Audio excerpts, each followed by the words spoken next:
Challenger ആപ്പിലേക്ക് സ്വാഗതം. ഇന്ന് നമുക്ക് പഠിക്കാൻ പോകുന്നത് പഠന തന്ത്രങ്ങളെ കുറിച്ചാണ് കേട്ടോ. തന്ത്രം മീൻസ് മെത്തേഡ്സ് അല്ലെ, എങ്ങനെ പഠിക്കണം അല്ലെങ്കിൽ ഏതൊക്കെ തന്ത്രങ്ങൾ ഉപയോഗിച്ച് പഠിക്കണം എന്നതാണ് ഇന്ന് നമുക്ക് ചർച്ച ചെയ്യാനുള്ളത്. അപ്പൊ നമ്മൾ ക്ലാസ് മുറികളിൽ ജസ്റ്റ് പോയി വിവരം അറിയുക എന്നതിലുപരി നമ്മൾ പല പല തന്ത്രങ്ങൾ ഉപയോഗിച്ച് വേണം പഠിക്കാൻ, ശരിയല്ലേ? യെസ്, നമ്മൾ എന്ത് ചെയ്യണം? പഠന പ്രക്രിയ എന്ന് പറയുന്നത് വളരെ കൂട്ടമായിട്ട് പങ്കാളിത്തത്തോടെ പ്രതിവാദങ്ങളിലൂടെയും ഡിബൈറ്റിലൂടെ, സെമിനാറിലൂടെ, പ്രോജക്റ്റിലൂടെ, സംവാദങ്ങളിലൂടെ, ചർച്ചകളിലൂടെയൊക്കെയാണ് നമ്മൾ പഠിക്കാൻ അല്ലേ. അതുപോലെ നമ്മൾ ICT കാണിക്കണം, പിന്നെ എന്താ ഡിമോൺസ്ട്രേറ്റ് ചെയ്യണം, ഡിമോൺസ്ട്രേഷൻ രീതി യൂസ് ചെയ്യണം, ഗവേഷണം നടത്തണം, അന്വേഷണം നടത്തണം, പ്രശ്ന പരിഹരണം നടത്തണം. ഇങ്ങനെ ഒട്ടനവധി കാര്യങ്ങളിലൂടെ അല്ലെങ്കിൽ പല വിധത്തിലുള്ള പഠന തന്ത്രങ്ങളിലൂടെയാണ് നാം ഒരു കാര്യം അറിയാനുള്ളത്. അല്ലാതെ വെറുതെ സ്കൂളിൽ പോയിട്ട് ടീച്ചർ എന്ത് പറയുന്നുവോ അത് കേട്ട് തിരിച്ചു വരികയല്ല വിദ്യാഭ്യാസം. ശരിക്കും അങ്ങനെയല്ല വിദ്യാഭ്യാസം എന്ന് നമ്മുടെ പാഠ്യപദ്ധതി ചട്ടക്കൂട് പറയുന്നു. എന്ത് പറയുന്നു? ശിശു കേന്ദ്രീകൃതമാണ്. നമ്മൾ അന്വേഷിച്ച് കണ്ടെത്തണം അല്ലെ. സമൂഹവുമായി ഒത്തിണങ്ങി സമൂഹത്തിൽ നിന്നും, നമ്മുടെ പിയർ ഗ്രൂപ്പിൽ നിന്നും, സ്കൂളിൽ നിന്നും എല്ലാം നമ്മൾ എന്ത് ചെയ്യണം? ഓരോ കാര്യങ്ങള് അന്വേഷിച്ച് നമ്മൾ കണ്ടെത്തണം, അല്ലെങ്കിൽ നമ്മൾ അറിവ് നിർമ്മിക്കുകയാണ് ചെയ്യേണ്ടത് എന്നാണ് നമ്മുടെ പാഠ്യപദ്ധതി പറയുന്നത്. അപ്പോൾ നമ്മൾ ആ അറിവ് നിർമ്മിക്കാൻ ഏതൊക്കെ പഠന തന്ത്രങ്ങളിലൂടെ കടന്നു പോകണമെന്ന് നമുക്കൊന്ന് ചർച്ച ചെയ്യാം.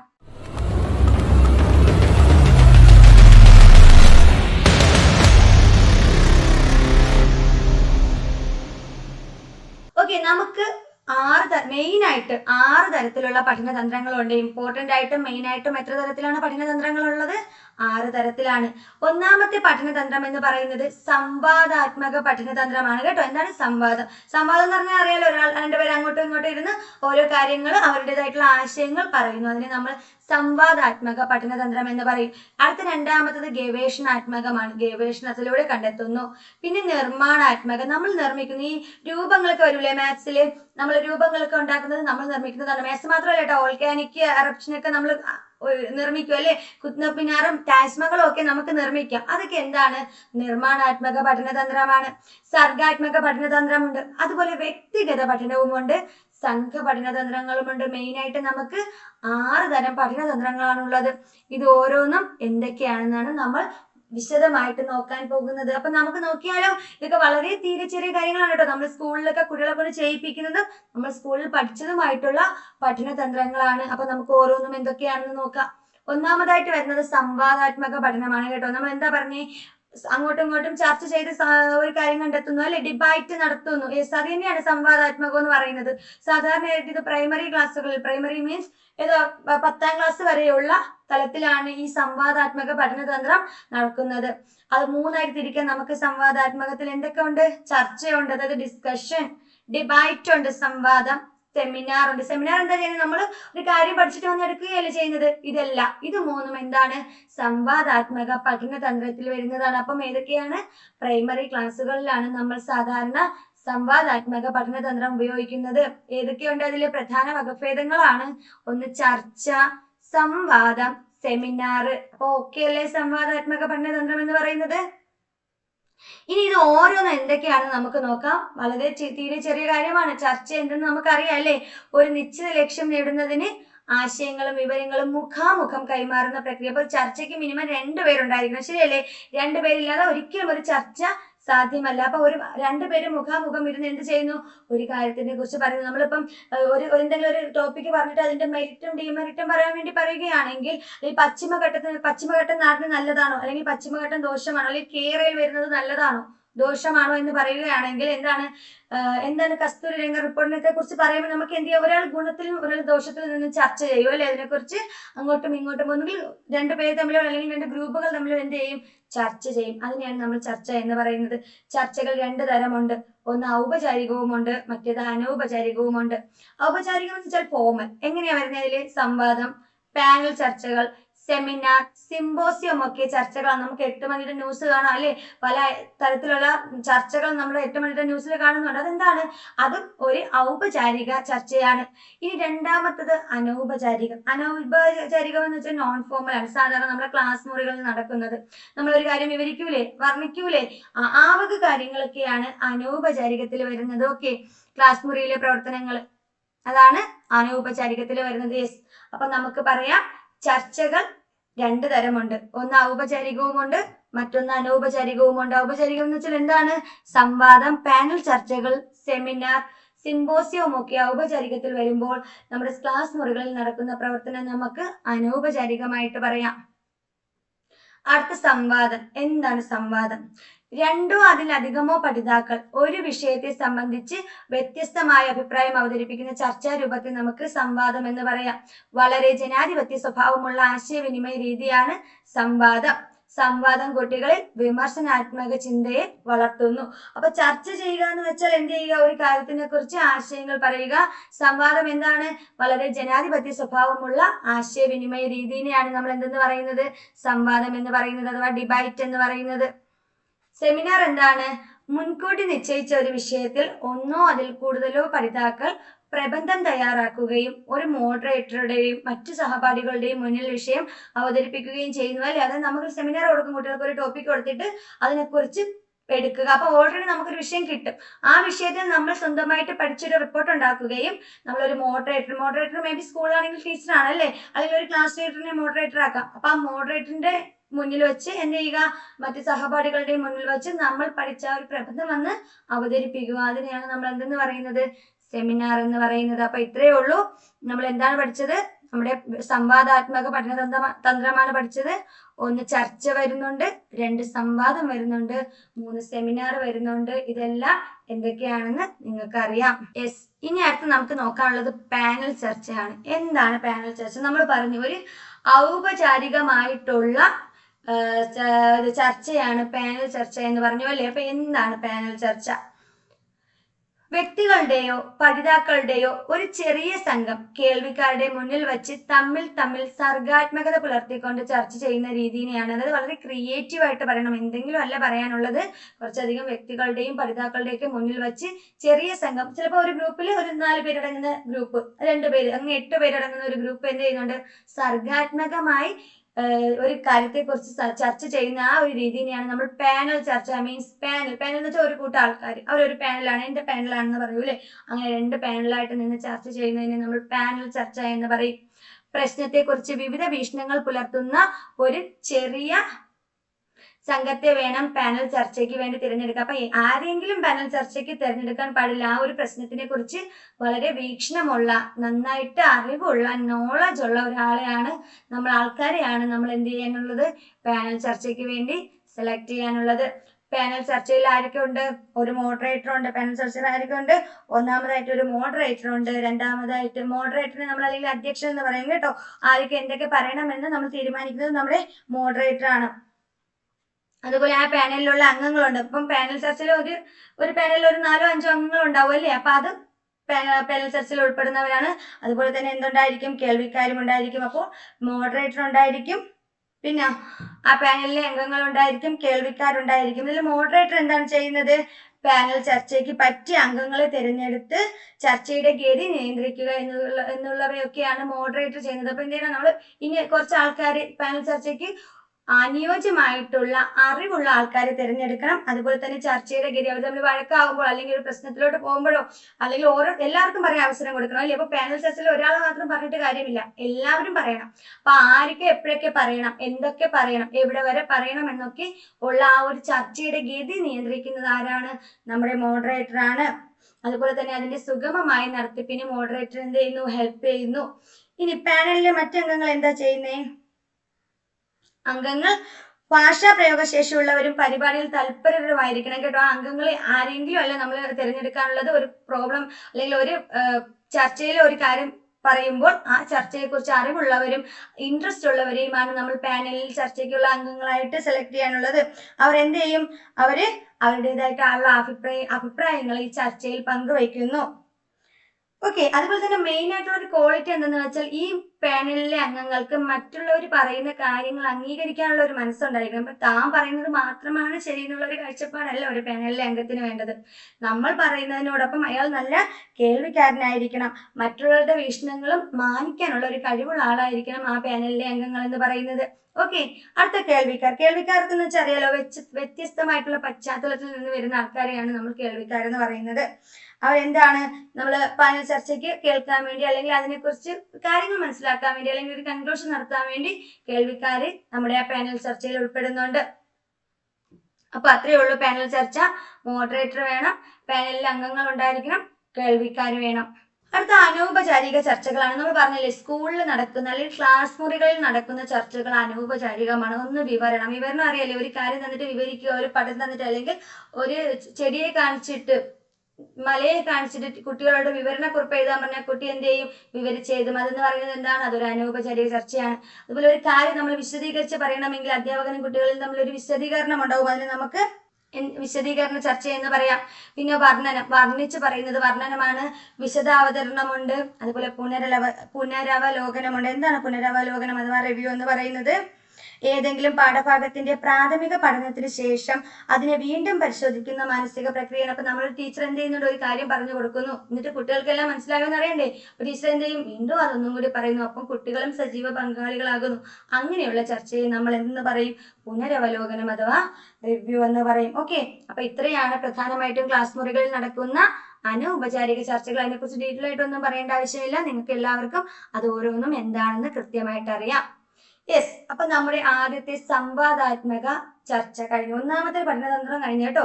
സംവാദാത്മകം കഴിഞ്ഞു. നമ്മൾ പറഞ്ഞു സംവാദാത്മകത്തിനെ 3ആയിട്ട് തിരിക്കൂ എന്ന് പറഞ്ഞു. അത് ഓരോന്നിനെയും കുറിച്ച് പറഞ്ഞു. ഇനി അടുത്ത് നമുക്ക് നോക്കാനുള്ളത് ഗവേഷണാത്മക പഠനതന്ത്രമാണ്. എന്താണ് ഗവേഷണാത്മക പഠനതന്ത്രം? എന്താണ് ഗവേഷണം? കേൾക്കുമ്പോൾ തന്നെ അറിയാലേ, ഗവേഷണത്തിലൂടെ ഒരു കാര്യം പഠിക്കുന്നു. നോക്കൂ, വിവരങ്ങളുടെയും വസ്തുതകളുടെയും അടിസ്ഥാനത്തിൽ യുക്തിസഹമായി ചിന്തിച്ച് പ്രശ്നം പരിഹരിക്കുന്ന തന്ത്രമാണ് ഗവേഷണം. അപ്പൊ നമുക്ക് കുറച്ച് വിവരങ്ങൾ ഉണ്ടായിരിക്കും, കുറച്ച് വസ്തുക്കൾ ഉണ്ടായിരിക്കും. അവരുടെയൊക്കെ അടിസ്ഥാനത്തിൽ നമ്മൾ എന്ത് ചെയ്യണം? നമ്മുടെ യുക്തി ഉപയോഗിച്ച് ചിന്തിച്ചിട്ട് ഒരു പ്രോബ്ലം പരിഹരിക്കുന്ന രീതിയിൽ നമ്മൾ ഗവേഷണം എന്ന് പറയും. ഓക്കെ, നമ്മൾ റിസർച്ച് എടുത്തൂലേ ആൾക്കാർ, PhD ഒക്കെ എടുക്കൂലേ? അതെന്താണ്? അത് ഗവേഷണാത്മക പഠനതന്ത്രമാണ്. നമ്മൾ പ്രോജക്റ്റ്, സർവേ എന്നിവയൊക്കെ ചെയ്യുന്നത് എന്താണ്? അത് ഗവേഷണമാണ്. നിങ്ങൾക്ക് അറിയാം പ്രോജക്ട് മെത്തേഡ് എന്താണെന്നും സർവേ എന്താണെന്നും നിങ്ങൾക്ക് അറിയാം. അത് നമ്മൾ ഗവേഷണ പഠനതന്ത്രത്തിലാണ് ഉൾപ്പെടുത്തുന്നത്. അപ്പൊ അതിലെ നമ്മൾ പ്രോജക്റ്റ് എന്ന് പറയുന്നത് നമ്മളൊരു പഠന രീതിയായിട്ടും ഒരു പഠനതന്ത്രമായിട്ടും ഉപയോഗിക്കുന്നുണ്ട് കേട്ടോ. നമ്മൾ പഠന രീതിയിൽ പ്രോജക്റ്റിനെ കുറിച്ച് വളരെ വിശദകരമായിട്ട് പറഞ്ഞിട്ടുണ്ട്. എന്താണ് പ്രോജക്റ്റ്? ഇതൊരു പഠന രീതിയുമാണ്, ഒരു പഠനതന്ത്രവുമാണ്. പ്രായോഗിക വാദദർശനത്തിന്റെ ഭാഗമാണ് പ്രോജക്റ്റ് എന്ന് പറയുന്നത്. പ്രവർത്തനത്തിലൂടെയുള്ള പഠനമാണ് പ്രോജക്റ്റിൽ. നമ്മൾ പ്രവർത്തിക്കുന്നു. ജോൺ ഡ്യൂയി ബോധന രംഗത്ത് ആദ്യമായി ഉപയോഗപ്പെടുത്തിയപ്പോൾ ജോൺ ഡ്യൂയി ആണ് ജോൺ ഡ്യൂയിയുടെ പ്രായോഗിക വാദത്തിൽ അധിഷ്ഠിതമാണ് നമ്മുടെ പ്രോജക്ട് മെത്തേഡ് എന്ന് പറയുന്നത്. ഉപജ്ഞാതാവാരാണ്? അത് കിൽപാട്രിക് ആണ്. അപ്പൊ നമ്മുടെ രണ്ടാമത്തെ ഗവേഷണാത്മക പഠനതന്ത്രം കഴിഞ്ഞിട്ടുണ്ട്. കാര്യമായിട്ടൊന്നും ഒന്നുമില്ല കേട്ടോ. ഗവേഷണം മീൻസ് സെർച്ച് ചെയ്ത് കണ്ടുപിടിക്കുക, നമ്മൾ ഗവേഷണത്തിലൂടെ കണ്ടുപിടിക്കുക, അത്രയേ ഉള്ളൂ. ഉദാഹരണം എന്തൊക്കെയാണ്? പ്രോജക്റ്റും സർവേയുമാണ്. അത് ഓരോന്നും എന്തെന്നറിയാം. ഇത് ഓരോരുത്തരും എന്താണ്? ഇത് ഓരോ കാര്യവും ഗവേഷണാത്മകത്തിൽ ഓരോരുത്തരും കുട്ടികളാണ് പോയി കണ്ടുപിടിക്കാനുള്ളത് കേട്ടോ. പ്രോജക്റ്റ് ആണെങ്കിലും സർവേ ആണെങ്കിലും പഠിക്കുന്ന ആൾ, പഠിതാവ് ആരാണോ അയാളുടെ ഇഷ്ടത്തിന്, അയാളുടെ സ്വന്തം റിസ്കിൽ അല്ലെങ്കിൽ സ്വന്തം അനുഭവങ്ങളിലൂടെയും അറിവിലൂടെയുമാണ് ഓരോന്നും കണ്ടെത്തുന്നത്. ഗവേഷിച്ച് കണ്ടെത്തുന്നു, റിസർച്ച് നടത്തി കണ്ടെത്തുന്നു. അതിനെയാണ് നമ്മൾ ഗവേഷണാത്മക പഠനതന്ത്രം എന്ന് പറയുന്നത്. കുട്ടികളുടെ കംപ്ലീറ്റ് ആയിട്ടുള്ള ഒരു ഇൻവോൾവ്മെന്റ് എന്തിലുണ്ടായിരിക്കണം? നമ്മുടെ ഗവേഷണാത്മക പഠനതന്ത്രത്തിൽ ഉണ്ടായിരിക്കണം. ഓക്കെ, അതിൽ ഉദാഹരണം പറഞ്ഞു. പ്രോജക്റ്റ് രീതി എന്തെന്ന് നിങ്ങൾക്ക് അറിയാം, സർവേ എന്തെന്നറിയാം. ഇനി അടുത്ത മെത്തേഡാണ് നിർമ്മാണാത്മക പഠനതന്ത്രം. എന്ത് ചെയ്യുന്നു? നമ്മൾ ഒരു കാര്യം നിർമ്മിക്കുന്നു. ഓക്കെ, പഠിതാവിന്റെ ശാരീരികമായ ശേഷി ഉൾക്കൊള്ളുന്ന പ്രവർത്തനം. അതായത് പഠിതാവിന് ഒരു കാര്യം നിർമ്മിക്കാൻ കഴിവുണ്ടോ, അങ്ങനെ ഒരു ക്രിയേറ്റിവിറ്റി പഠിതാവിനുണ്ടോ എന്ന് ചെക്ക് ചെയ്യാൻ വേണ്ടി നമ്മൾ യൂസ് ചെയ്യുന്ന പഠനതന്ത്രമാണ് നിർമ്മാണാത്മക പഠനതന്ത്രം എന്ന് പറയുന്നത്. മോഡലുകളുടെ നിർമ്മാണം, രൂപങ്ങൾ, പഠനോപകരണങ്ങൾ എന്നിവയുടെ നിർമ്മിതി, ICT പ്രയോജനപ്പെടുത്തി തയ്യാറാക്കുന്ന സാമഗ്രികൾ എന്നിവയാണ് ഉദാഹരണം. നമ്മളിപ്പോ ഒരു കാര്യം പഠിപ്പിക്കുമ്പോൾ കുട്ടികൾക്ക് വേണമെങ്കിൽ ICT യൂസ് ചെയ്യാല്ലേ. നമ്മളിപ്പം BEdലും എന്ത് ചെയ്യാം? നമുക്ക് ICT വെച്ച് നമുക്ക് പഠിപ്പിക്കാൻ പറ്റുമല്ലേ. ടീച്ചേഴ്സും ICT വെച്ച് പഠിപ്പിക്കുന്നുണ്ട്. അപ്പൊ എന്ത് ചെയ്യണം? നമ്മൾ ഒരു കാര്യം നിർമ്മിക്കണ്ടേ? അല്ലെങ്കിൽ ഡെമോൺസ്ട്രേഷൻ രീതി വരുമ്പോഴത്തേക്ക് എന്ത് ചെയ്യുന്നുണ്ട്? മോഡലുകളൊക്കെ നമ്മൾ നിർമ്മിച്ച് കാണിക്കണ്ടേ? ആ പഠനതന്ത്രത്തിന് നമ്മൾ എന്തെന്ന് പറയുന്നത്? നിർമ്മാണാത്മക പഠനതന്ത്രം എന്ന് പറയുന്നത്. വേറെ ഒന്നുമില്ല, വസ്തുക്കൾ എന്ത് ചെയ്യുന്നു? നിർമ്മിക്കുന്നു. എന്തൊക്കെയാണ് നമ്മൾ നിർമ്മിക്കുന്നത്? മോഡലുകൾ നിർമ്മിക്കുന്നുണ്ട്, രൂപങ്ങളും പഠനോപകരണങ്ങളും ഒക്കെ നിർമ്മിക്കുന്നുണ്ട്. അതുപോലെ ICT പ്രയോജനപ്പെടുത്തി തയ്യാറാക്കുന്ന സാമഗ്രികളെല്ലാം നമ്മൾ നിർമ്മിക്കുന്ന കാര്യങ്ങളാണ്. ഇതിനെ നമ്മൾ എന്തെന്ന് പറയും? നിർമ്മാണാത്മക പഠനതന്ത്രം എന്ന് പറയും. അടുത്ത സർഗാത്മകം മീൻസ് ക്രിയേറ്റിവിറ്റി ആണ് അല്ലെ. സർഗാത്മക പഠനതന്ത്രം എന്ന് വെച്ചാൽ എന്താണ്? പാഠഭാഗങ്ങളിലെ ആശയം നാടകമാക്കൽ, റോൾ പ്ലേ, പാവനാടകം, സംഗീതാവിഷ്കാരം, ചിത്രവൽക്കരണം, നൃത്താവിഷ്കാരം, ശില്പകലകൾ എന്നിങ്ങനെയുള്ള കാര്യങ്ങൾ. ഇതിലൊക്കെ എന്താ നിങ്ങൾ കാണുന്നേ? ഈ വക കാര്യങ്ങളാണ് നമ്മളെ സർഗാത്മക പഠനതന്ത്രത്തിന് ഉദാഹരണങ്ങളായിട്ട് പറയാൻ പറ്റുന്നത്. അപ്പൊ നിങ്ങൾക്ക് അറിയാലോ, നമുക്കൊരു നമ്മുടെ സ്കൂൾ ഇംഗ്ലീഷിലൊക്കെ ഉണ്ടല്ലേ, ഒരു പാഠഭാഗം നിന്നിട്ട് എന്ത് ചെയ്യാൻ പറയും? നിങ്ങൾ നാടകമാക്കി അവതരിപ്പിക്കാൻ പറയും അല്ലെ, റോൾ പ്ലേ നടത്താൻ പറയും, അല്ലെങ്കിൽ നമ്മൾ എന്ത് ചെയ്യാൻ പറയും? ചിത്രാവിഷ്കാരം, ചിത്രത്തിലൂടെ കാണിക്കാൻ പറയും, അല്ലെങ്കിൽ നൃത്തത്തിലൂടെ കാണിക്കാൻ പറയും, ശില്പകലകളൊക്കെ നിർമ്മിക്കാൻ പറയും. ശരിയല്ലേ? അപ്പൊ ഇതിലൂടെയൊക്കെ ഒരു കുട്ടിയുടെ സർഗാത്മകതയ്ക്ക് നമ്മൾ ഇമ്പോർട്ടൻസ് കൊടുക്കുന്നു, അത് വാർത്തെടുക്കാൻ ശ്രമിക്കുന്നു അല്ലേ? യെസ്, ഇങ്ങനെയുള്ള പഠനതന്ത്രത്തിനെയാണ് നമ്മൾ എന്തെന്ന് പറയുന്നത്? സർഗാത്മക പഠനതന്ത്രം എന്ന് പറയുന്നത്. ഓക്കെ, അത് വളരെ ഇമ്പോർട്ടന്റ് ആയിട്ടുള്ള ഒരു പഠനതന്ത്രത്തിൽ നമുക്ക് ഉപയോഗിക്കാം. ഏതൊക്കെ കുട്ടികളിൽ ഏതൊക്കെ മേഖലകളിൽ കഴിവുണ്ടെന്ന് നമുക്ക് ഈ പഠനതന്ത്രം അപ്ലൈ ചെയ്യുന്നതിലൂടെ എന്ത് ചെയ്യാൻ പറ്റും? മനസ്സിലാക്കാൻ പറ്റൂലേ? ഇപ്പൊ നമ്മളൊരു പാഠഭാഗം പറഞ്ഞു കൊടുത്തിട്ട് കുട്ടികളുടെ പറയും ഇതെന്ത് ചെയ്യാം, അല്ലെങ്കിൽ നമ്മളൊരു ടോപ്പിക്ക് പറഞ്ഞിട്ട് ഇപ്പൊ പാഠഭാഗത്തിനെ കുറിച്ച് പറയുകയാണെങ്കിൽ ഉത്സവമാണ് ഒരു പാഠഭാഗമെങ്കിൽ നമ്മൾ കൊച്ചുമക്കളോട് പറയും അല്ലെ, എല്ലാവരോടും പറയാം ഉത്സവത്തിനെ കുറിച്ച് പടം വരയ്ക്കാൻ പറയാം. പറഞ്ഞൂടെ? ഉത്സവത്തിനെ കുറിച്ച് പടം വരയ്ക്കാൻ പറയുമ്പോൾ നല്ല പടം വരയ്ക്കുകയാണെങ്കിൽ നമുക്കറിയാൻ പറ്റും ആ കുട്ടി ഡ്രോയിങ്ങിൽ ആ കുട്ടിക്ക് എന്താണ് കഴിവുണ്ട്. അതുപോലെ നാടകമാക്കാൻ പറയുന്നെങ്കിൽ സ്ക്രീൻ പ്ലേ എഴുതാൻ വേണ്ടി ഒരു ഭാവന ഉണ്ടെന്ന് നമുക്ക് എന്ത് ചെയ്യാൻ പറ്റും? മനസ്സിലാക്കാൻ പറ്റും. അപ്പൊ ഓരോ കുട്ടിയും ഏതൊക്കെ മേഖലയിൽ കഴിവുണ്ട്, അവരുടെ ഉള്ളിലുള്ള കഴിവിനെ പുറത്തു കൊണ്ടുവരാൻ വേണ്ടി നമുക്ക് സർഗാത്മക പഠനതന്ത്രം ഉപയോഗിക്കാവുന്നതാണ്. അടുത്ത വ്യക്തിഗത പഠനതന്ത്രം. വ്യക്തിഗത പഠനതന്ത്രം എന്ന് വെച്ചാൽ ഇൻഡിവിജ്വൽ ആയിട്ടുള്ളതാണ് കേട്ടോ. ഇൻഡിവിജ്വൽ മെത്തേഡാണ്. എന്തൊക്കെ ടെക്നിക്കാണ് ഓരോ വ്യക്തിയും എടുക്കുന്നത്. ഫ്രോബലാണ് ഇതിന് തുടക്കമിട്ടത്. ഓർക്കൂ, വ്യക്തിഗത പഠനതന്ത്രത്തിന് തുടക്കമിട്ടത് ആരാണ്? ഫ്രോബലാണ്. സ്വയം പഠിച്ചു മുന്നേറാൻ സാധിക്കുന്നവർക്ക് അത്തരത്തിലുള്ള അവസരങ്ങൾ നൽകുകയും അധ്യാപികയുടെ പിന്തുണ ആവശ്യമുള്ളവർക്ക് അവരുടെ ശേഷി പരിഗണിച്ചുകൊണ്ടുള്ള സഹായം നൽകുകയും ചെയ്യുന്ന ഒരു പഠനതന്ത്രം. അപ്പോൾ ചില കുട്ടികളൊക്കെ എക്സ്ട്രാ ടാലന്റഡ് ആയിരിക്കും, നമ്മൾ ഗിഫ്റ്റഡ് സ്റ്റുഡൻസ് എന്നൊക്കെ പറയും അല്ലേ, അവർക്ക് പെട്ടെന്ന് കാര്യങ്ങൾ മനസ്സിലാവും. അപ്പൊ എന്ത് ചെയ്യാം, നമുക്ക് തന്നെ ഒരു കാര്യം നമുക്ക് അറിയാമെങ്കിൽ നമ്മൾ സ്വയം ചെയ്യുന്നതാണ് നമുക്ക് ഇഷ്ടം അല്ലേ, അപ്പൊ നമുക്കൊരു സാറ്റിസ്ഫാക്ഷൻ കിട്ടും. ശരിയല്ലേ? യെസ്, അങ്ങനെയുള്ള പഠനതന്ത്രത്തിനെയാണ് നമ്മൾ വ്യക്തിഗത പഠനതന്ത്രം എന്ന് പറയുന്നത്. ഇതിന് തുടക്കം കുറിച്ചത് ആരാണ്? നമ്മുടെ ഫ്രോബലാണ്. ഫ്രോബൽ എന്താ പറഞ്ഞേ? സ്വയം പഠിച്ചു മുന്നേറാൻ സാധിക്കുന്നവർക്ക് അങ്ങനെ പഠിക്കാനുള്ള അവസരം നമ്മൾ എന്ത് ചെയ്യണം? കൊടുക്കണം. അതുപോലെ അധ്യാപികയുടെ പിന്തുണ ആവശ്യമുള്ളവർക്ക് അവരുടെ ശേഷി പരിഗണിച്ചുകൊണ്ടുള്ള സഹായം നൽകുകയും ചെയ്യുന്ന ഒരു പഠനതന്ത്രത്തിനെയാണ് നമ്മൾ വ്യക്തിഗത പഠനതന്ത്രം എന്ന് പറയുന്നത്. സ്വയം വായിച്ച ആശയം ഗ്രഹിക്കൽ, റെഫറൻസിങ്, വായിച്ച് കുറിപ്പ് തയ്യാറാക്കൽ തുടങ്ങിയവ വ്യക്തിഗത പഠനതന്ത്രമാണ്. നമ്മൾ കുട്ടികളോട് പറയില്ലേ, നിങ്ങൾ ഇത് വായിച്ചിട്ട്, ഈ കവിത വായിച്ചിട്ട്, അധ്യാപിക ഒന്നും പറഞ്ഞു കൊടുക്കാതെ ഒരു കവിത വായിച്ചിട്ട് സ്വയം വായിച്ചിട്ട് നിങ്ങൾ ആശയം പറയൂ, അല്ലെങ്കിൽ എന്ത് ചെയ്യുക, കുറിപ്പ് തയ്യാറാക്കൂ, വർണ്ണിക്കൂ എന്നൊക്കെ പറയുമ്പോൾ നമ്മൾ ഹെൽപ്പ് ചെയ്യുന്നില്ല. കുട്ടികൾ സ്വയം എന്ത് ചെയ്യുന്നുണ്ട്? പഠിച്ച് സ്വന്തം കഴിവ് അവിടെ തെളിയിക്കാൻ വേണ്ടിയുള്ള ഒരു അവസരമാണ് നമ്മൾ എന്ത് ചെയ്യുന്നത്? വ്യക്തിഗത പഠനതന്ത്രത്തിലൂടെ കൊടുക്കുന്നത്. അപ്പോൾ ഓർക്കുക, വ്യക്തിഗത പഠനതന്ത്രത്തിന് തുടക്കമിട്ടത് ആരാണ്? അത് നമ്മുടെ ഫ്രോബലാണ്. അടുത്ത സംഘപഠനതന്ത്രം. അത് കുറച്ച് ഇമ്പോർട്ടന്റ് ആണ് കേട്ടോ. സംഘപഠനതന്ത്രം എന്ന് വെച്ചാൽ ഗ്രൂപ്പായിട്ട് തിരിച്ച് നമ്മൾ ഓരോ കാര്യങ്ങൾ പഠിക്കുന്നത് ബെസ്റ്റ് ആയിട്ടുള്ള ഒരു പഠനതന്ത്രം എന്നാണ് പറയുന്നത്. നമ്മൾ കുഞ്ഞിലെ ഉള്ള ക്ലാസ്സുകളിൽ കൂടുതൽ അപ്ലൈ ചെയ്യുന്നതാണ് അല്ലേ. കുട്ടികളെ ഒരു 4 ഗ്രൂപ്പ് ആക്കും അല്ലേ. ഗ്രൂപ്പ് ആക്കിയിട്ട് ഓരോ കാര്യങ്ങൾ അങ്ങ് കൊടുക്കുകയും ആ ഗ്രൂപ്പിൽ വ്യത്യസ്ത ഐക്യമുള്ള അല്ലെങ്കിൽ വ്യത്യസ്ത നിലവാരമുള്ള കുട്ടികളുണ്ട്, അവരെല്ലാവരും കൂടി ഒരു ഗ്രൂപ്പായിട്ട് തിരിഞ്ഞ് ഒരു കാര്യം കണ്ടെത്തുകയും ചെയ്യുന്ന ആ ഒരു പ്രോസസ്സിനെയാണ്, അല്ലെങ്കിൽ ആ ഒരു പഠനതന്ത്രത്തിനെയാണ് നമ്മൾ സംഘപഠനതന്ത്രം എന്ന് പറയുന്നത്. ഇത് അത്യാവശ്യം എല്ലാ സ്കൂളിലും അല്ലെങ്കിൽ എല്ലാ ക്ലാസ് മുറികളിലും നമുക്ക് അപ്ലൈ ചെയ്യാൻ പറ്റുന്ന ഒരു പഠനതന്ത്രമാണ്.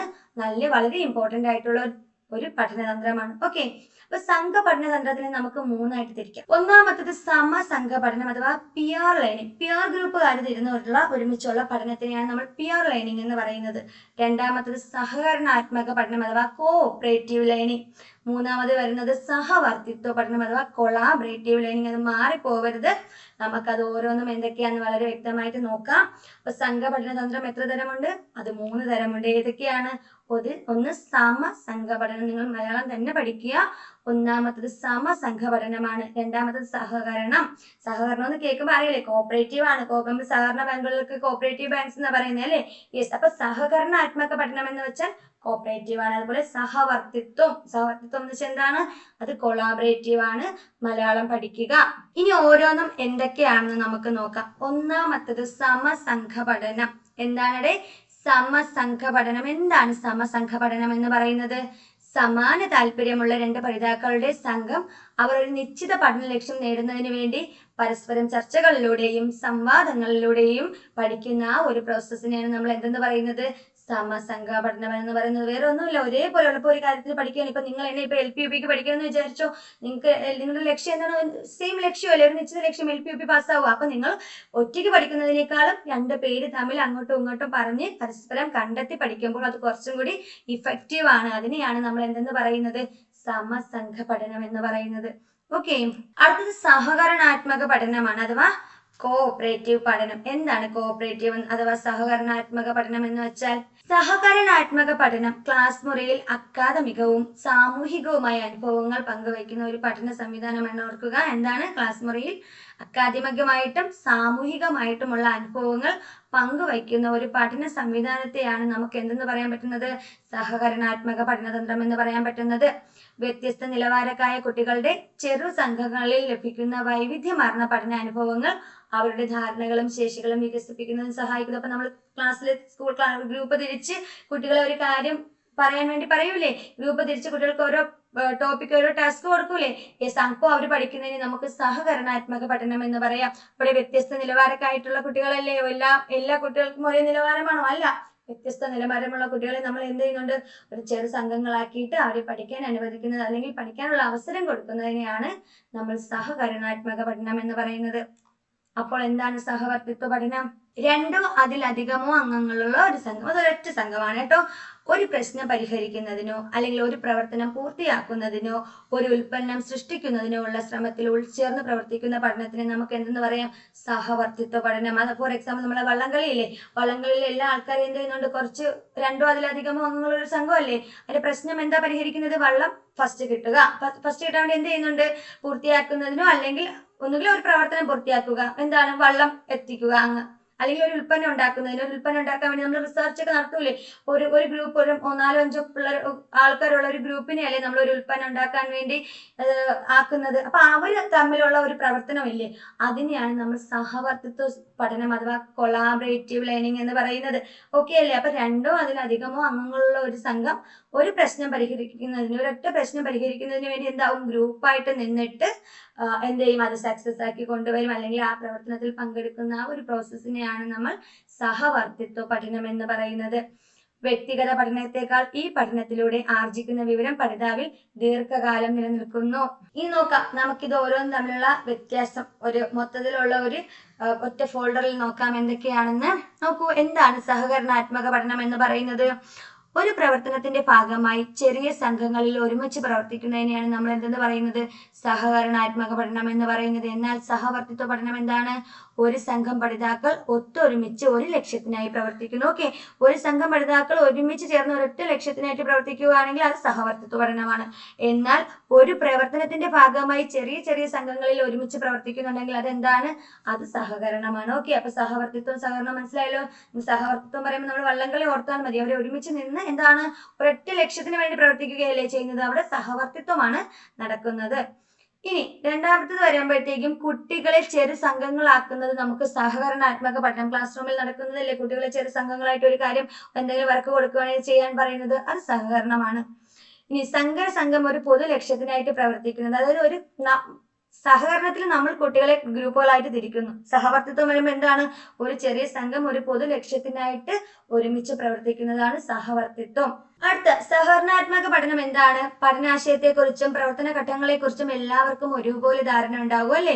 എന്നാൽ സഹവർത്തിത്വം വരുമ്പോൾ താൻ ചെയ്യുന്ന പ്രവർത്തനത്തെക്കുറിച്ച് മാത്രമേ ധാരണയുള്ളൂ അല്ലെ? സഹവർത്തിത്വത്തിൽ ഇപ്പോൾ ഒരാൾ ഒരു കാര്യം കണ്ടുപിടിക്കാൻ പോകുമ്പോൾ എന്താണ്? താൻ എന്താണ് ചെയ്യുന്നത് എന്നൊരു കേസിനെ കുറിച്ച് മാത്രമാണ് അവർക്ക് കൂടുതലായിട്ട് ധാരണ ഉള്ളത്. ഓക്കെ, ഓരോരുത്തരും എന്തൊക്കെ ചെയ്യുന്നു എന്നുള്ളതിനെ കുറിച്ച് അവർക്ക് ധാരണയില്ല, അല്ലെങ്കിൽ മറ്റുള്ളവരിനെ കുറിച്ച് ധാരണയില്ല. താൻ ചെയ്യുന്ന പ്രവർത്തനത്തെ കുറിച്ച് മാത്രമേ ധാരണ ഉണ്ടാവുകയുള്ളൂ. അത് സഹവർത്തിത്വ പഠനമാണ്. ഇപ്പൊ തന്നെ വള്ളംകളി എടുക്കുകയാണെങ്കിൽ ഇപ്പൊ എല്ലാവരും ഒരുപോലെ തുഴയോ? ഇല്ല, ഞാൻ തുഴയുന്നുണ്ടോ ഇല്ലയോ എന്നുള്ളതാണ്, അല്ലെങ്കിൽ എനിക്ക് ലക്ഷ്യത്തിൽ എത്തണം, ഞാൻ തുഴയുന്നുണ്ടോ ഇല്ലയോ എന്നുള്ളതാണ് നമ്മുടെ വള്ളംകളിയിൽ നോക്കുന്നത്. അല്ലാതെ എല്ലാവരും എന്തൊക്കെ ചെയ്യുന്നു, അല്ലെങ്കിൽ എല്ലാവർക്കും തുഴയാൻ അറിയാമോ, അല്ലെങ്കിൽ എല്ലാവരും എത്ര സമയത്ത് എത്രമാത്രം എഫേർട്ട് ഇട്ട് ചെയ്യുന്നു എന്നുള്ളതിനെ കുറിച്ചുള്ള ഒരു അറിവ് സഹവർത്തിത്വ പഠനത്തിലില്ല. ഇനി അടുത്ത് നോക്കിക്കേ, അധ്യാപകരും കുട്ടികളും തമ്മിൽ അറിവും അധികാരവും പങ്കുവയ്ക്കുക എന്നത് സഹകരണാത്മക പഠനത്തിന്റെ ഒരു പ്രത്യേകതയാണ്. എന്നാൽ സഹവർത്തിത്വ പഠനം എന്താണ്? അധ്യാപകൻ ഒരു സഹായി എന്ന നിലയിൽ മാത്രം പ്രവർത്തിക്കുകയുള്ളൂ. അവർ അങ്ങോട്ടും ഇങ്ങോട്ടും എന്തില്ല? അറിവ് പങ്കുവയ്ക്കുന്നില്ല. അടുത്ത സഹകരണാത്മക പഠനം എന്ന് പറയുന്നത് പഠന ലക്ഷ്യം, ചുമതല ഇവ നിശ്ചയിക്കുന്നതിന് പഠിതാക്കൾക്ക് കൂടി അവസരമുണ്ട്. എന്നാൽ സഹവർത്തിത്വം വരുമ്പോഴോ പഠന ലക്ഷ്യവും ചുമതലയും അധ്യാപകരാണ് നിശ്ചയിക്കുന്നത് അല്ലേ. ഇതിലെന്താണ്, നമ്മൾ ഗ്രൂപ്പ് തിരിക്കുമ്പോഴത്തേക്കും പഠന ലക്ഷ്യവും ചുമതലയൊക്കെ നമുക്കും കൂടി നിശ്ചയിക്കാം അല്ലെ, സഹകരിച്ച് ചെയ്യുക, നമുക്കും കൂടി അതിന് അവകാശമുണ്ട്, അല്ലെങ്കിൽ പഠിക്കുന്ന കുട്ടികൾക്ക് അതിന് അവകാശമുണ്ട്. എന്നാൽ സഹവർത്തിത്വം വരുമ്പോൾ പഠന ലക്ഷ്യവും ചുമതലയും എല്ലാം മറ്റൊരാളാണ് നിശ്ചയിക്കുന്നത്. നമ്മൾ വള്ളംകളി ആകുമ്പോഴും അങ്ങനെ തന്നെയല്ലേ, നമ്മുടെ ലക്ഷ്യവും ചുമതലയും നമ്മളല്ല തീരുമാനിക്കുന്നത്. അങ്ങനെ ഉണ്ട്, ഫസ്റ്റ് ആരാണോ ഓടിച്ചെത്തുന്നത്, വള്ളം ഓടിച്ചെത്തുന്നത് അവർ ജയിക്കും. അപ്പൊ നമുക്കൊരു ലക്ഷ്യമുണ്ട്, നമുക്കൊരു ചുമതലയുണ്ട്, ഇതെല്ലാം നമ്മളല്ല നിശ്ചയിക്കുന്നത്, മറ്റൊരാളാണ്. ശരിയല്ലേ?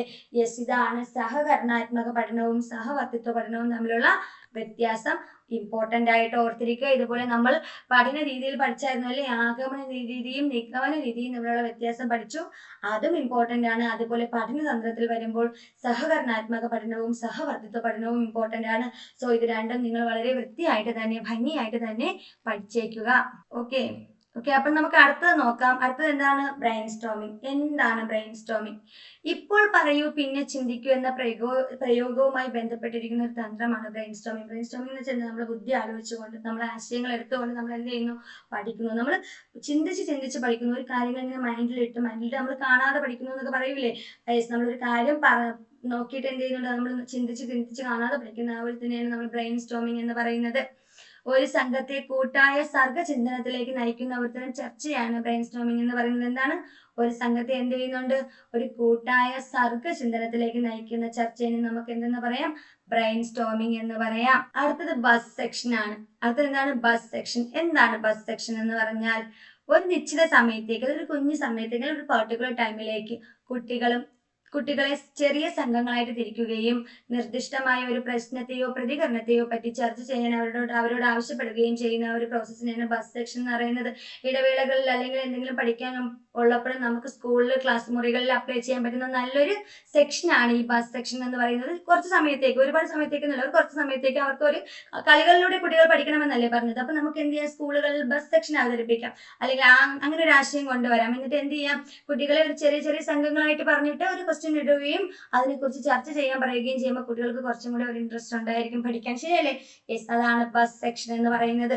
ഓരോ ബസ് ഗ്രൂപ്പിന്റെയും ചർച്ചയുടെ ഫലങ്ങൾ പൊതുവായി ക്ലാസ്സിൽ അവതരിപ്പിക്കുകയും തുടർന്ന് ആഴത്തിലുള്ള ചർച്ചയ്ക്ക് പ്രോത്സാഹനം നൽകുകയും ചെയ്യും. അപ്പോൾ ഒരു ടോപ്പിക് കൊടുക്കുകയാണ്, ടോപ്പിക്കിനെ കുറിച്ച് കുട്ടികൾ ഓരോരുത്തരും അവരുടേതായിട്ടുള്ള കാഴ്ചപ്പാടിൽ ഒരു കാര്യം പറയുകയും അതിൽ ഒരാൾ വന്ന് ക്ലാസ്സിൽ അവതരിപ്പിക്കുകയും പിന്നെ എന്ത് ചെയ്യുകയും ചെയ്യുന്നു, നമ്മൾ ഫർദർ ആയിട്ടുള്ള ചർച്ച ചെയ്യുകയും ചെയ്യുന്നു. അതിന് നമ്മൾ ബസ് സെക്ഷൻ എന്ന് പറയുന്നത്. കുഞ്ഞു സെക്ഷൻ, ചെറിയ സമയത്തേക്ക് നടത്തുന്ന ചർച്ചയെ നമുക്ക് ബസ് സെക്ഷൻ എന്ന് പറയാം. ഒരു പ്രഭാഷണത്തിനിടയ്ക്കോ അതുപോലെയുള്ള മറ്റു പരിപാടികൾക്കിടയ്ക്കോ കുട്ടികൾ ആത്യന്തികമായ ഉത്സാഹത്തോടെ ഒരു പ്രത്യേക പ്രശ്നത്തെ കുറിച്ച് വാദങ്ങൾ ഉയർത്തുമ്പോഴാണ് ഈ രീതി നമുക്ക് സ്വീകരിക്കുന്നത്. മൊത്തത്തിൽ ഒരു പ്രഭാഷണം നടത്തുകയാണെന്ന് വിചാരിച്ചോ, ഒരു കൗൺസിൽ നടത്തുകയാണെന്ന് വിചാരിച്ചോ, അപ്പൊ അതിനിടയ്ക്ക് അധ്യാപകർ എന്തെങ്കിലും അല്ലെങ്കിൽ ടീച്ചേഴ്സ് എന്തെങ്കിലും കുട്ടികൾക്ക് ടാസ്ക് കൊടുക്കില്ലേ? ഇപ്പൊ ഒരു മെയിൻ ആയിട്ടുള്ള ഒരു കാര്യത്തിനെ കുറിച്ച് പറയുമ്പോൾ ഇടയ്ക്ക് കുട്ടികൾ എന്തെങ്കിലും ടാസ്ക് ചെയ്യണം എന്ന് പറയൂലേ, ഇടയ്ക്ക് ഇരുന്ന് നിങ്ങൾ എന്തെങ്കിലും ചെയ്യൂ.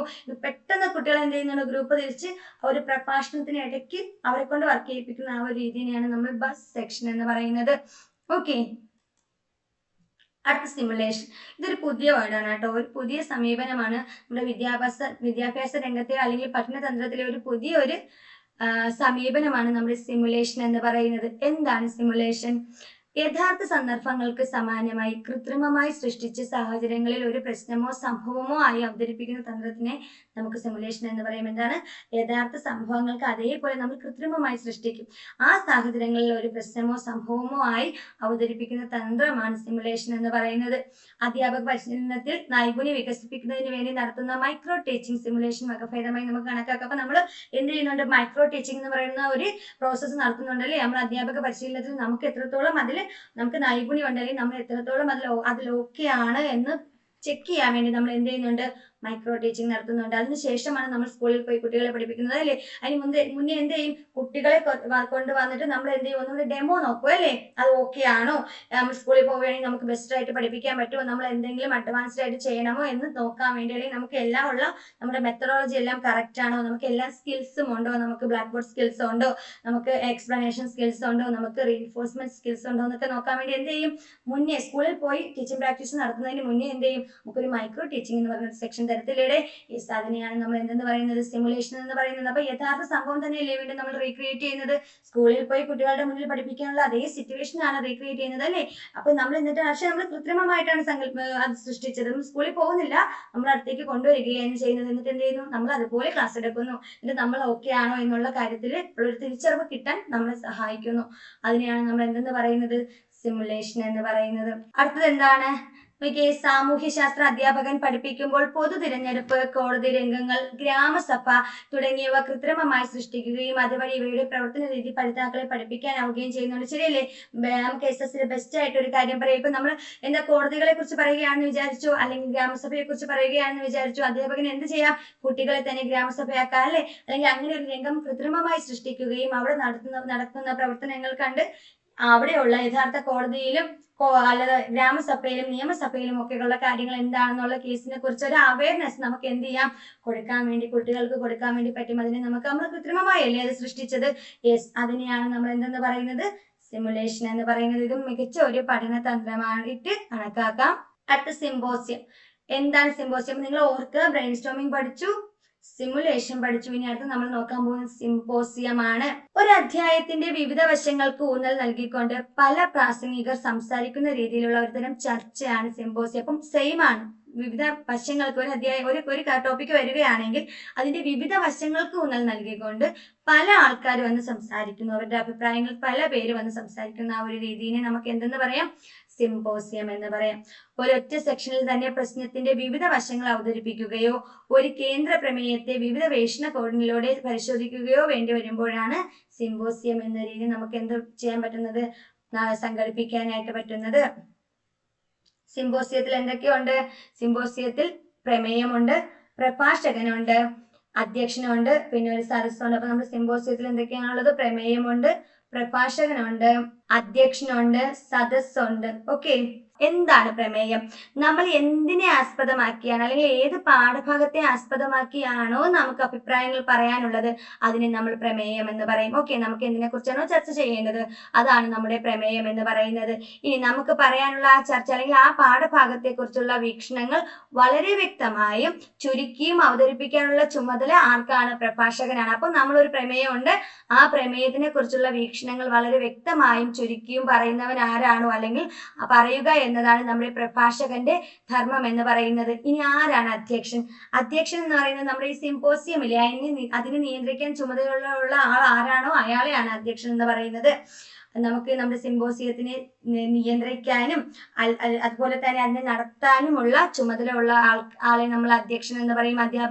അധ്യാപകനാണ്. ഒരു ക്ലാസ്സിലാണ് സിമ്പോസിയം നടക്കുന്നതെങ്കിൽ അധ്യാപകനാണ് അധ്യക്ഷൻ എന്ന് പറയുന്നത്. പക്ഷെ അധ്യാപകൻ എന്തായിരിക്കണം? നമ്മൾ കൊടുക്കുന്ന ആ ഒരു അധ്യായത്തിന് അല്ലെങ്കിൽ ഈ നടത്തുന്ന ചർച്ച അല്ലെങ്കിൽ പ്രമേയത്തിനെ കുറിച്ചുള്ള കൃത്യമായ അറിവും ആശയങ്ങളും അതുപോലെ തന്നെ സുതാര്യമായി നടപ്പിക്കാനുള്ള ശേഷി, ആ പ്രോസസ് അല്ലെങ്കിൽ ആ സിമ്പോസിയം വളരെ നല്ല രീതിയിൽ കൊണ്ടുപോകാനുള്ള ഒരു ലീഡർ കപ്പാസിറ്റി ഒക്കെ ആർക്കുണ്ടായിരിക്കണം? നമ്മുടെ അധ്യക്ഷനുണ്ടായിരിക്കണം. ഓക്കെ. അപ്പോൾ ഒരു സിമ്പോസിയം നടക്കുമ്പോൾ അവർ എന്തെങ്കിലും പറഞ്ഞാൽ പോരെ അല്ലേ, ആ സിമ്പോസിയത്തിന്റെ ആ പ്രോബ്ലത്തിനെ കുറിച്ചുള്ള കറക്റ്റ് അറിവ് ആർക്കും ഉണ്ടായിരിക്കണം? നമ്മുടെ അധ്യക്ഷനും ഉണ്ടായിരിക്കണം. നമ്മൾ ഈ ബ്രിട്ടാസിന്റെ ഷോയൊക്കെ കാണാറില്ലേ, ഒരു കൂട്ടം ആൾക്കാരെ കൊണ്ടുവന്ന് ഓരോ കാര്യത്തിനെ കുറിച്ചൊരു ടോപ്പിക് ഇടുന്നു, ഓരോരുത്തരും ഓരോ മൈക്ക് കൊണ്ട് പോകുന്നു, ഓരോരുത്തരെ കുറിച്ച് പറയുന്നില്ലേ. അപ്പൊ അതിലെന്താണ്? പ്രമേയമുണ്ട്, ഒരു ടോപ്പിക് കൊടുക്കുന്നുണ്ട്, എന്നിട്ട് ഓരോരുത്തരും അതിനെക്കുറിച്ച് സംസാരിക്കുന്നു. അപ്പൊ ആ അധ്യക്ഷനായ ആൾക്കാർക്കും എന്തുണ്ടായിരിക്കണം? അതിനെക്കുറിച്ച് വ്യക്തമായ അറിവുണ്ടായിരിക്കണം അല്ലെ. അവർ പറയുമ്പോഴത്തേക്കും നമുക്ക് തിരിച്ചു പറയാനുള്ള അറിവുണ്ടായിരിക്കണം, ആ സദസ്സിനെ ഒരുപോലെ കൊണ്ടുപോകാനുള്ള ഒരു അറിവുണ്ടായിരിക്കണം, അതുപോലെ തന്നെ ആശയങ്ങൾ സുതാര്യമായി പ്രകടിപ്പിക്കാനുള്ള അറിവൊക്കെ ആർക്കുണ്ടായിരിക്കണം? അധ്യക്ഷനുണ്ടായിരിക്കണം. ഇനി സദസ്സ് അവസാനമാണ്. എന്താണ് സദസ്സ്? വേറെ ഒന്നുമല്ല, ആ ഒരു സിമ്പോസിയത്തിൽ കേൾവിക്കാരായിട്ട് ഇരിക്കുന്ന അല്ലെങ്കിൽ പങ്കെടുക്കാൻ ആഗ്രഹിക്കുന്ന ഏത് എല്ലാവരെയും നമുക്ക് എന്തിൽ പറയാം? സദസ്സിൽ പറയാം. ഓക്കെ. നമ്മുടെ ഈ സിമ്പോസിയത്തിൽ പങ്കെടുക്കാൻ താല്പര്യമുള്ള എല്ലാവരെയും കൂടെ ചേർത്ത് നമുക്ക് എന്തെന്ന് പറയാം? സദസ്സ് എന്ന് പറയാം. അപ്പോൾ അത്രയേ ഉള്ളൂ സിമ്പോസിയം എന്ന് പറയുന്നത്. എന്താ സിമ്പോസിയം എന്ന് പറയുന്നത്? ഒരു പ്രോബ്ലം, ഒരു പ്രമേയം കൊടുക്കുകയും അതിന്റെ വിവിധ വശങ്ങൾക്ക് ഊന്നൽ നൽകിക്കൊണ്ട് പല പ്രാസംഗികർ സംസാരിക്കുന്ന രീതിയിലുള്ള ഒരു തരം ചർച്ച, അതിനെയാണ് നമുക്ക് എന്തെന്ന് പറയാം? സിമ്പോസിയം എന്ന് പറയാം. 4 പേരുണ്ട്. ആരൊക്കെയാണുള്ളത്? പ്രമേയം വേണം, പ്രഭാഷകൻ വേണം, അധ്യക്ഷൻ ഉണ്ടായിരിക്കണം, സദസ്സ് ഉണ്ടായിരിക്കണം. ഓക്കെ, ഇത് ലാസ്റ്റ് വൺ ആണ്. എന്താണ്? ഡാൾട്ടൺ പദ്ധതി. അവസാനമായിട്ടുള്ള ഒരു പദ്ധതിയാണ് അല്ലെങ്കിൽ ഒരു പഠന തന്ത്രത്തിനെയാണ് നമ്മൾ ഡാൾട്ടൺ പദ്ധതി എന്ന് പറയുന്നത്. എന്താണ്? മിസ് ഹെലൻ പാർക്കിന്റെ പദ്ധതിയാണ്. ഹെലൻ പാർക്കാണ് ഈ പദ്ധതിയുടെ ഉപജ്ഞാതാവ്. ആരാണ്? മിസ് ഹെലൻ പാർക്ക് ഹർസ്റ്റ് എന്ന് പറയുന്ന ആളാണ് ഈ പദ്ധതിയുടെ ഉപജ്ഞാതാവ്. അമേരിക്കയിലെ ഡാൾട്ടൺ ഹൈസ്കൂളിൽ ഉരുത്തിരിഞ്ഞു വന്ന പദ്ധതിയാണ് ഡാൾട്ടൺ പദ്ധതി. അപ്പൊ ഡാൾട്ടൺ പദ്ധതി ആവിർഭവിച്ചത് എവിടെയാണ്? അത് അമേരിക്കയിലാണ്. ഓക്കെ, അമേരിക്കയിലെ ഡാൾട്ടൺ ഹൈസ്കൂളിൽ നിന്നാണ് ഡാൾട്ടൺ പദ്ധതി ഉരുത്തിരിഞ്ഞു വന്നത്. ഡാൾട്ടൺ പദ്ധതിയെ ലബോറട്ടറിക്കൽ പദ്ധതി എന്നും പറയുന്നു. എന്താണ്? ലബോറട്ടറി പദ്ധതി എന്നും അറിയപ്പെടുന്നത് നമ്മുടെ ഡാൾട്ടൺ പദ്ധതിയാണ്. മിസ് ഹെലൻ പാർക്ക് ആണ് ഈ പദ്ധതിയുടെ ഉപജ്ഞാതാവ് എന്ന് പറയുന്നത്. ഈ പദ്ധതി എവിടെയാണ് ആദ്യമായിട്ട് വന്നത്? അമേരിക്കയിലാണ്. ഒരു നിശ്ചിത സമയപരിധിക്കുള്ളിൽ ഒരു മുറിയിൽ ഇരുന്ന് നിർദ്ദിഷ്ട കാര്യങ്ങൾ ചെയ്തു തീർക്കുന്നതിനാണ് ഈ പദ്ധതി ലക്ഷ്യമിടുന്നത്. അപ്പൊ എന്ത് ചെയ്യുക? ഒരു പർട്ടിക്കുലർ ടൈമിനുള്ളിൽ ഒരു മുറിയിൽ ഇരുന്നു കൊണ്ട് ഒരു കാര്യം ചെയ്തു തീർക്കുക എന്നതാണ് ഈ പദ്ധതിയുടെ ലക്ഷ്യം. ക്ലാസ് റൂം പഠനങ്ങളിൽ നിന്നും വ്യത്യസ്തമായ സാഹചര്യങ്ങളിൽ നിന്നുകൊണ്ട് ക്ലാസ് റൂം പരീക്ഷണശാലയായും വിദ്യാർത്ഥികൾ പരീക്ഷണം നടത്തുന്നവരായും അധ്യാപകൻ നിരീക്ഷകനായും മാറുന്നു. ഓക്കെ, അപ്പൊ ക്ലാസ് റൂം പഠനങ്ങളിൽ നിന്ന് വ്യത്യസ്തമായി നമുക്കിപ്പോ കോവിഡ് ഒക്കെ വന്നപ്പോൾ വീട്ടിലിരുന്ന് ഗൂഗിൾ മീറ്റ് വഴിയൊക്കെ നമ്മൾ സംസാരിച്ചില്ലേ? ഗൂഗിൾ മീറ്റ് വഴിയൊക്കെ നമ്മൾ കാര്യങ്ങൾ ചെയ്തില്ലേ? അതിന് നമുക്ക് ഡാൾട്ടൺ പദ്ധതിയിൽ ഉൾപ്പെടുത്താം. ഓക്കെ, ക്ലാസ് റൂം പഠനങ്ങളിൽ നിന്നും വ്യത്യസ്തമായ ഒരു സാഹചര്യങ്ങളിൽ നിന്നുകൊണ്ട് ക്ലാസ് റൂം പരീക്ഷണശാലയായും വിദ്യാർത്ഥികൾ പരീക്ഷണം നടത്തുന്നവരായും അധ്യാപകൻ നിരീക്ഷകനായും മാറുന്നു എന്നതാണ് നമ്മുടെ ഈ ഡാൾട്ടൺ പദ്ധതി പ്രത്യേകത എന്ന് പറയുന്നത്. ഓക്കെ, അപ്പൊ ഇത്രയേ ഉള്ളൂ നമ്മുടെ പഠനതന്ത്രങ്ങൾ. എല്ലാ പഠനതന്ത്രവും വളരെ ഇമ്പോർട്ടന്റ് ആണ്. വളരെ വ്യക്തമായി തന്നെ പഠിക്കുക. ഇതിൽ ഏറെക്കുറെ നിങ്ങൾക്ക് അറിയാവുന്ന കാര്യങ്ങളാണ്. പുതുതായിട്ട് ഒന്നുമില്ല. നമ്മൾ നിത്യേന ചെയ്യുന്നതും നമ്മൾ കടന്നു പൊയ്ക്കൊണ്ടിരിക്കുന്നതുമായിട്ടുള്ള കാര്യങ്ങളാണ്. അല്ലേ? നമ്മുടെ സ്കൂളിൽ നിങ്ങളെല്ലാവരും കുട്ടികളെ പഠിപ്പിക്കുന്ന ടീച്ചേഴ്സ് അല്ലേ? ഗസ്റ്റ് ആയിട്ടാണെങ്കിലും അല്ലെങ്കിലും പോകുന്നവരാണ്, അല്ലെങ്കിൽ നമ്മൾ പഠിച്ച കുട്ടികളാണ് അല്ലേ? ഇതിലെല്ലാത്തിലും കൂടി നമ്മൾ കടന്നു വന്നിട്ടുണ്ട്. ഈ ഓരോ മെത്തേഡിലൂടെ നമ്മൾ കടന്നു വന്നിട്ടുണ്ട്. ഓക്കെ, അപ്പൊ ആവക പഠന തന്ത്രങ്ങളാണ്. വലിയ കാര്യമായിട്ടൊന്നുമില്ല, എന്നാൽ വളരെ ഇമ്പോർട്ടന്റ് കൊടുത്ത് പഠിക്കാനുള്ള കാര്യങ്ങളാണ് ഇതെല്ലാം. വളരെ വ്യക്തമായി തന്നെ പഠിക്കുക, നന്നായി എക്സാം എഴുതുക. എല്ലാവർക്കും നല്ല ആശംസകൾ നേരുന്നു. ശരി എന്നാ.